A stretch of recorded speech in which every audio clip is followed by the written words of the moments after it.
Describe him to me. And Muslims, look at the description of your Rasul. And for some, this would be the first time you hear what your Prophet looked like. I saw a man of striking appearance. ظاهر الوضاء أبلج الوجه, radiant face, حسن الخلق, beautifully created. لم تعبه الثجلة, his belly wasn't protruding. ولم تزر به السعلة, nor was his head disproportionate and small. وسيم قسيم, proportionate and delicate, finely made, a specimen of a creation. في عينيه دعج, in his eyes there was a contrast.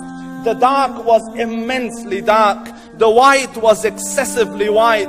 وفي أشفاره وطف, and his eyelashes were long. وفي صوته صهل, and in his voice was a natural echo. وفي عنقه سطع, and his neck was elegantly long.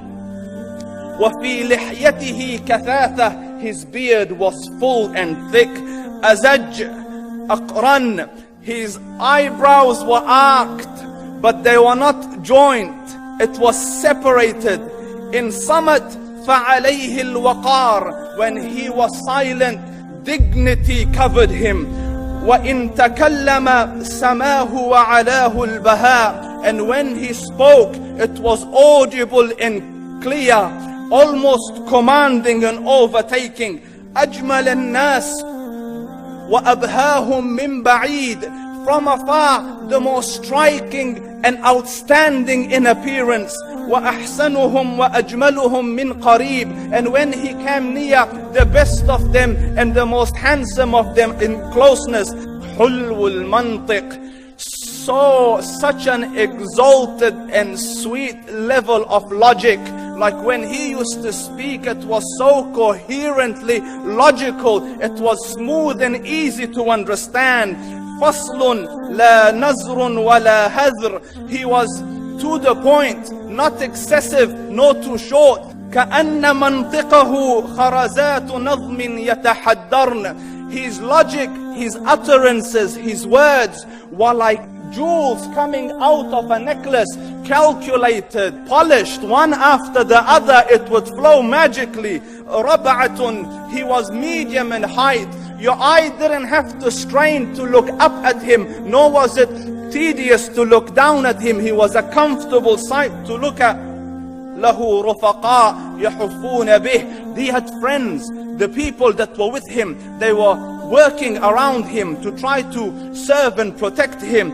إن قال سمعوا لقوله, when he used to say something, they used to hearken to what he used to say. وإن أمر تبادروا إلى أمره, when he commanded, they used to compete to fulfill the command.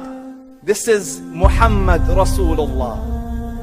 This is Muhammad Rasulullah. Anas ibn Malik says, he says, I came out one night, it was the full moon night.